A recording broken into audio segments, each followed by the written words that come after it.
There's one question that keeps resurfacing every time people talk about Barry Allen's origin. Is Reverse Flash killing Nora Allen really a fixed point? Well, yes and no. According to DC Legends of Tomorrow, a fixed point is such a pivotal moment in time that the timeline itself will not allow it to be changed.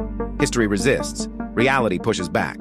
No matter what you do, the moment corrects itself. But if that's actually true, then there's an immediate problem. Why was Barry able to create Flashpoint at all? Flashpoint is the very thing that prevents that supposed fixed point from happening. We're told over and over again that Barry's mother's death is a fixed point, but if that's the case, it should be impossible to change. And yet, Barry does exactly that. That alone tells us something isn't lining up. And it gets even stranger when you look at Gideon. Gideon usually detects anachronisms and shifts in the timeline almost instantly. She flags disruptions constantly. Yet she never seems to care that Barry is about to undo a fixed point and change the course of history, especially considering that the course of history was already changed by Thawne in the first place. Now, you could argue that Barry uses the Speed Force to time travel, so maybe Gideon can't detect it. Maybe Speed Force time travel masks the change, but that explanation doesn't hold up. Gideon is a fully sentient artificial intelligence with a level of cognitive sophistication most people can't even comprehend.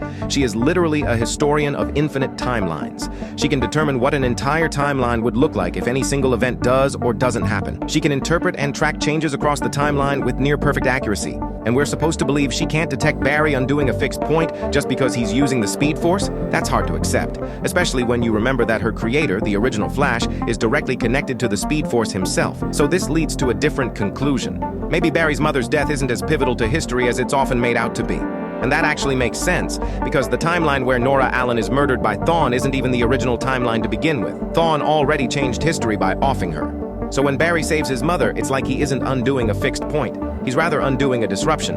Flashpoint isn't Barry breaking time. It's Barry forcing the timeline as close as possible back to how it was originally supposed to be.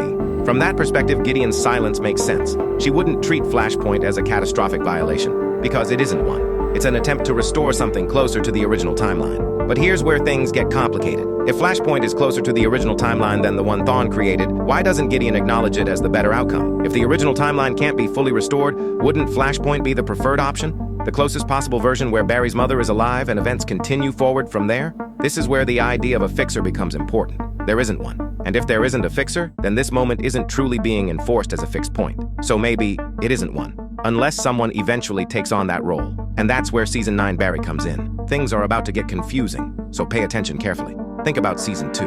When Barry goes back in time to save his mother, the original Flash is already there, fighting Thawne and desperately trying to stop himself from being erased. This moment gets misunderstood constantly. The original Flash stops Season 1 Barry from interfering, but not because he understands Flashpoint, not because he's protecting a fixed point. He's